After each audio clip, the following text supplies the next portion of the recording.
So are you ready to start getting those skills so we can capture more sales? I am ready, but I just want to take some time to look over it and then kind of just like think about it. I closed over 950,000 this month, but most sales started with a no. So in this video, I'll show you a live breakdown of a live sales call that I was able to close an $11,000 sale. Now this is from a while ago, but it's a great call to learn from because you'll see a guy who had a ton of hesitations and probably 4 to 5 different objections thrown in there. So let's dive in and break down the call. Cool. So like, do you feel like this with this structure, this level of coaching, do you feel like this could be the answer for you? Yeah, I feel like it could be the answer. May I ask why you feel that way from your perspective? From my perspective, so pretty much it's kind of like always learning, growing, finding new ways, and then like the learning the emotional is able to like get customers. And I feel like just like having a coach as well, like kind of like fitness, right? You got your coach, but for sales, and it like teaches like a lot of the main parts of the sales negotiation process. So what happened up to this point is I confirmed that he values my offer, he likes what he sees, and I also got him to sell himself on what I sell by asking him, well, why do you feel this would be the answer for you? Tonality, the objection handlings, the problem finders, not solving. Yeah. Which questions to ask, right? The right questions. Exactly. Yep. The timing, tonality, all that good stuff. Yep. Okay. That makes sense. I mean, it sounds like we found what you were looking for in terms of a program so we can become that top performer, produce like 10 sales consistently and grow from there. As you can see, as I'm moving towards the close, I introduce a lot of identity. So I walk him through how, well, it sounds like you found what you were looking for when it comes to becoming that top performer. So I don't just describe, oh, you'll get these skills. I'm talking to him about becoming the person that he wants to become. What I didn't unpack is the investment. Would you like me to walk you through how that works? Yeah, please, so I can see the numbers side of it. No, the value is there. Yeah. I mean, in terms of getting those skills so we can start capturing more sales, closing at closer to, 50, 60, 70% like and really crushing it, it's 8,356. Essentially, on your end, it's what? Probably one and a half sales. But yeah. Yeah, I mean, most of the clients, they go with the full pay, they get done with it, but we are able to break it up. What did you have in mind? Just in case I can help.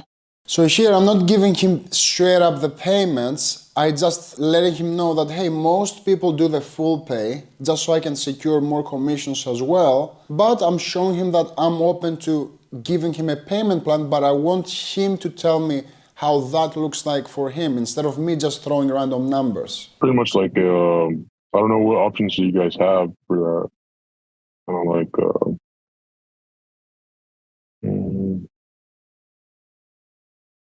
Because 90 days, probably like one payment a month, or I don't know, how would you guys do that?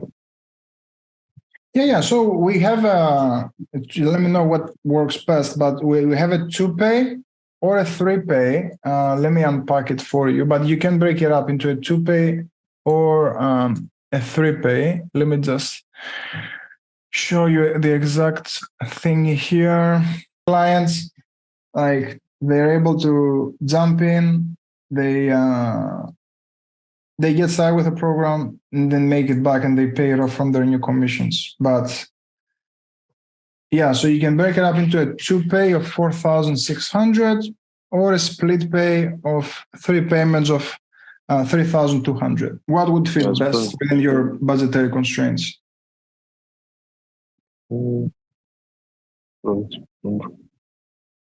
Yeah, for me, it would be like the 3,200. That would make better sense.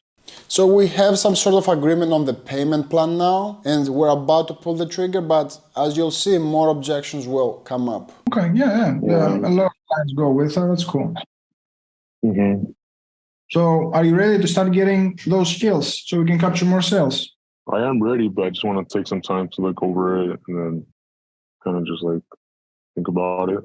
So we have the think about it objection here. Yeah, that's not a problem. Was it something in particular that you want to go over in your mind, just in case I can help since I'm here? Just pretty much like budget wise, make sure I get the. I mean, I got the money. It's just there's all these upcoming bills. So. And he reveals that it's a money objection. He tells me that he has the money, but he wants to make sure that he can pay the bills, etc. So it's more a fear objection, a fear-driven objection versus a purely logistical. I need to make sure that I can find the money for this. I just have to transfer money from my savings. And then, In terms of just making sure that it's just so clear. So I need to help him clarify his thinking here. That's why I'm pushing with a clarification question, because he didn't even know what he said. I have the money, but I need to pay the bills. Also, I don't know, I want to like just go over it again on my own. And just really think about it to see if to pull the trigger.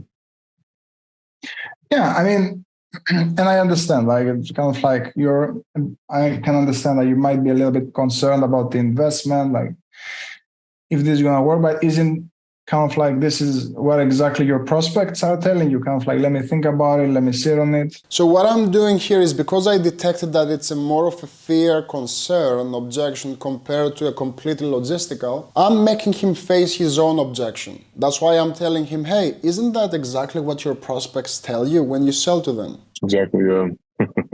Yeah. Like, may I make a suggestion? Robin? Can I make a suggestion? May I make a suggestion? Oh, yeah, go for it. Yeah. So when a prospect gives you a think about it, right? Let me think about it. I'm not sure. I need to check my budget. Like, what do you tell them? How do you overcome their objection?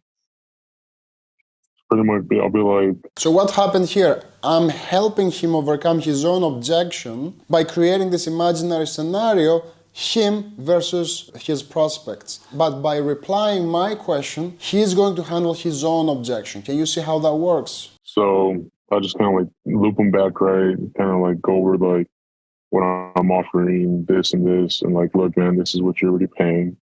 The utility company, we were able to bring it down this low. The warranties are there. The company, just build that trust again, and then kind of like if the payment's at this much and it will not go up for you, and then you know exactly what you're paying for. You know what you're getting. Is there any reason you see why not to do this? And they usually be like, "Oh, okay." Right. And So, like, it's you're not paying nothing out of pocket, nothing for installation. We start to make sure your roof qualifies, because if that doesn't qualify, then you guys get disqualified, and you're stuck at the mercy of the utility. handling that objection that way, like, how is it working for you? It works, like, let's say, like 1 out of 3 times.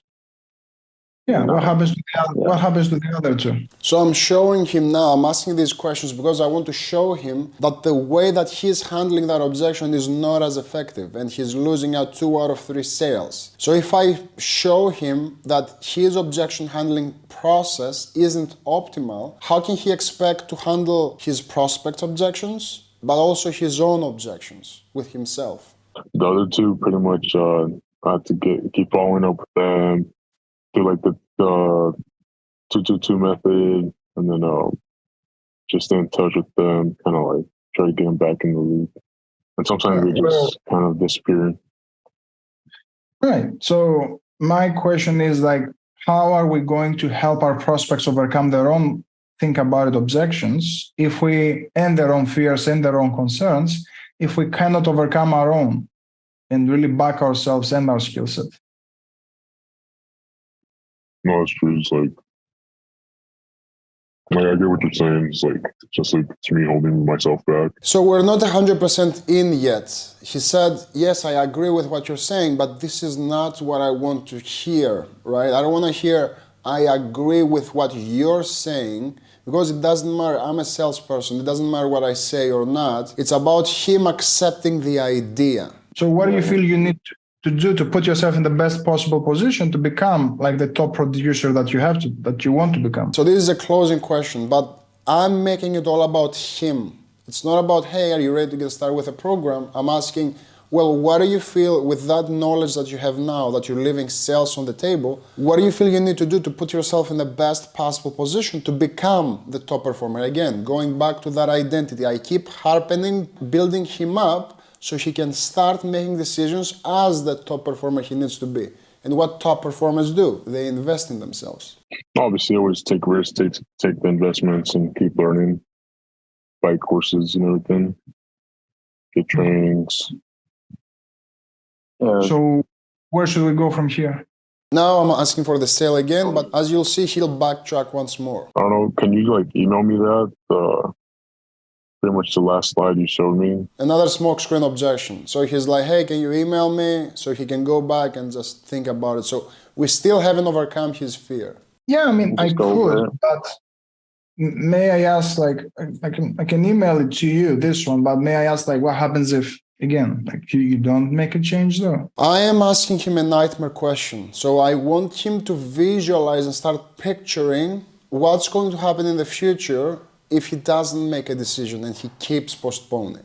How long have you been thinking about becoming that top performer and really, make 10 sales a month and really grow?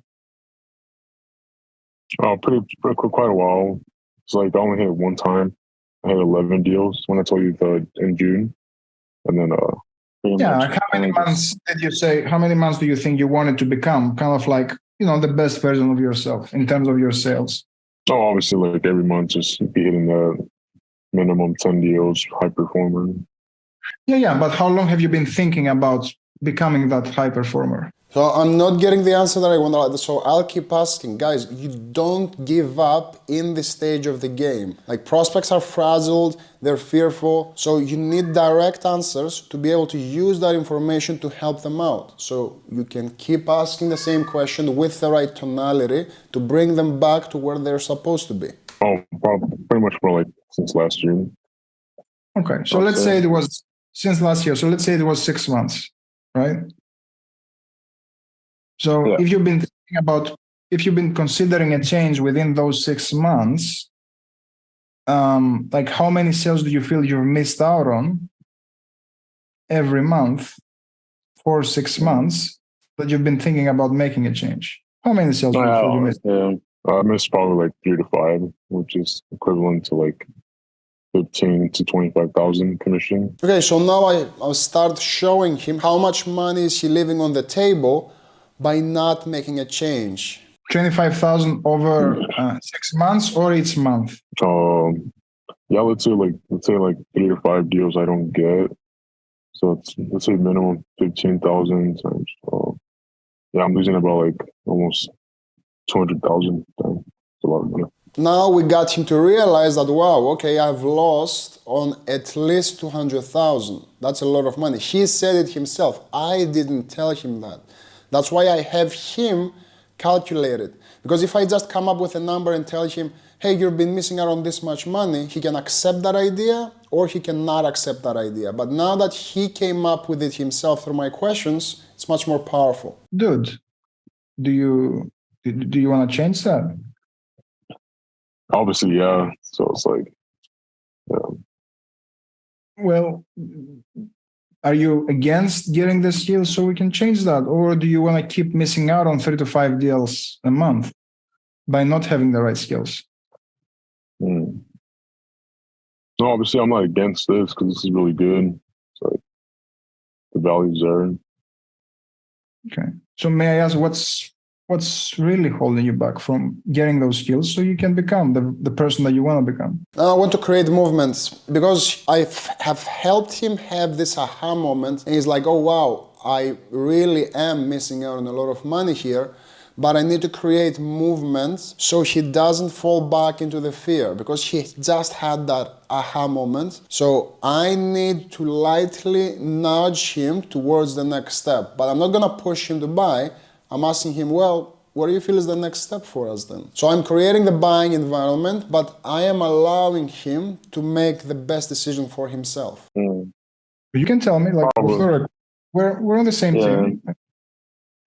Yeah, I feel like just, I don't know, just like, it's like a limiting belief. If I invest that much, which is good investment, but like, if I don't get those results, I don't know. Just like, So now he reveals that he has a limiting belief. He is allowing his fear to get in the way. But we're making progress because now we went from let me think about it, send me an email, to yes, I'm holding myself back. So we have progress in between these objection handling loops. I'll be mad at myself for spending that and not getting the result.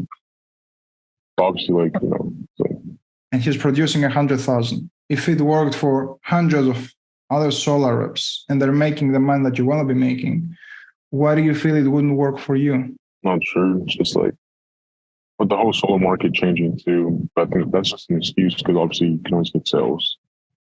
There's always customers out there. Yeah, in a down market, do you think like in a down market that there are top performers? He was selling in 2008.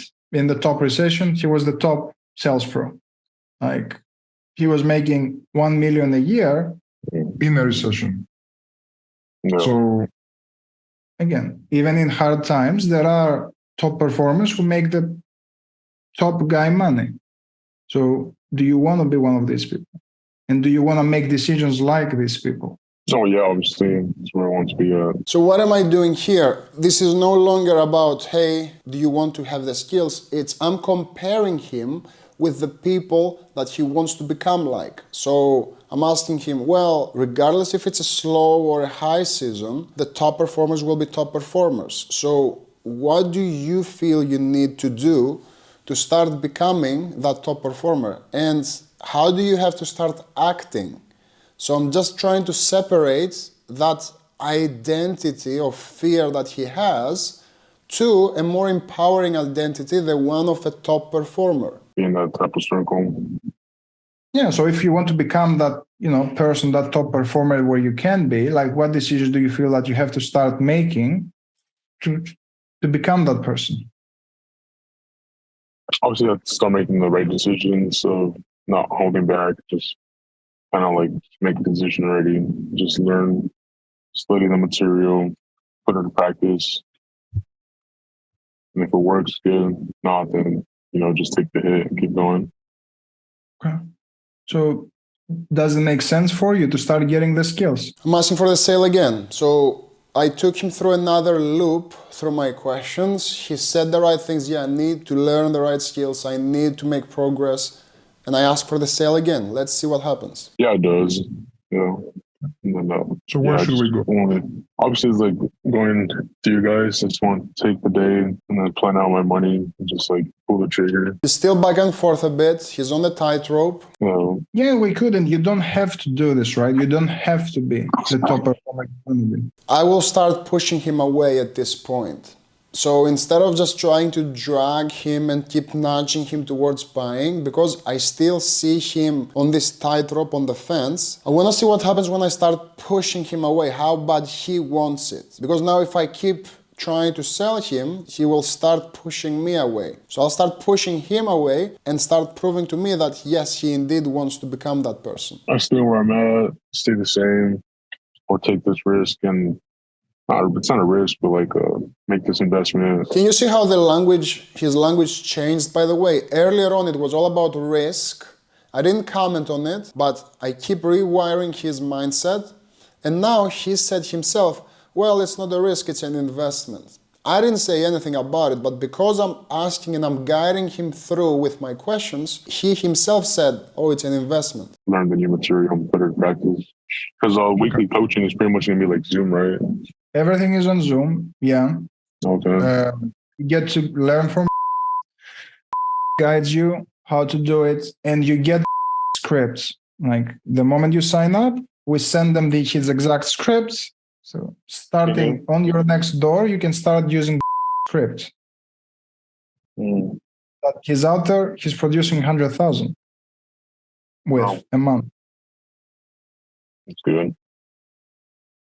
I'm reselling him on the value a bit. He asked a question, but it's my opportunity to go back and resell him that he gets a powerful script, he gets this, he gets that. And then all the daily role plays, who would that be with? Just someone else, another instructor, or you? Yeah, that's with instructors and with other solar. We have other sales solar, so you can start just role play with solar folks as well. As you can see, I'm saying nothing. I'm letting him sit on the decision on himself because he knows what he needs to do. If I were to make a deposit today, so that would just be like the options you showed me, right? The three payments, two payments, and the one payment. Yep. Gotcha.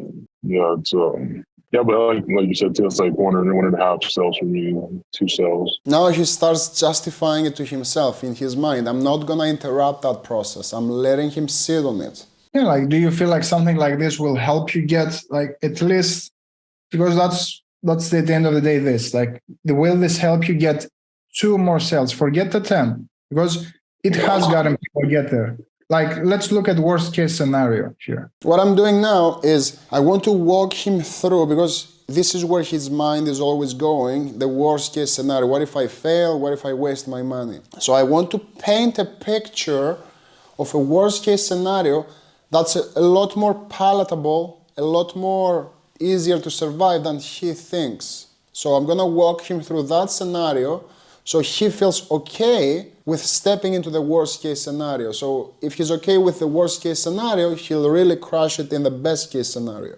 What's the worst that can happen? Will this help you get 1 sale, worst case scenario, a month? I would say, obviously, yeah, it's like at least learning different skills I can apply. And obviously, I'm getting trained by you guys. Yep. So, yeah, we just getting that success. And I feel like, yeah, 1 more sale, 2 more sales would be good. Yep. So where should we go? I'm asking for the sale again. Is there any way you guys can like drop the price just a little bit? Now he's sold on the program and he tries to negotiate, as you can see. How do you mean? Like a discount? No, we don't do discounts because we haven't needed them, right? That's the whole idea. So what I'm doing now is I'm shooting down his request, but I'm justifying that we don't need discounts to have our clients invest because we have the right skills to show the value of the program, right? So we don't need to discount. You don't need to entertain such requests, especially at this level of the game. You deploy these skills, you go out there, you make it back. Gotcha. I mean, if you're making 50K a month or 60K a month and you're growing, does it really make a difference if it's gonna be $1,000 less or more? Not really. Values there. So then, how much would it be again? If I did it into 3 payments, so 1 monthly. The 3 payments, yeah, like it's. Let me unpack it for you. But the 3 pay, it's 3,200. It's a 3 pay, 30 days apart.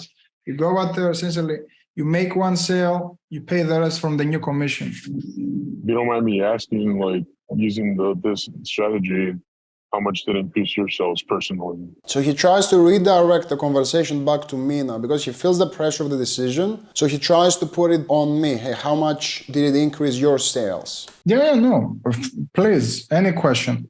So yeah, for me, for me, I was converting at 30, I was converting at 25, 30%. Now I'm converting at 60%. If you're able to, because I'm not special, I have an accent. For me, my highest month, I made 48K, but I'm not selling solar. I'm selling consulting, which much lower margins.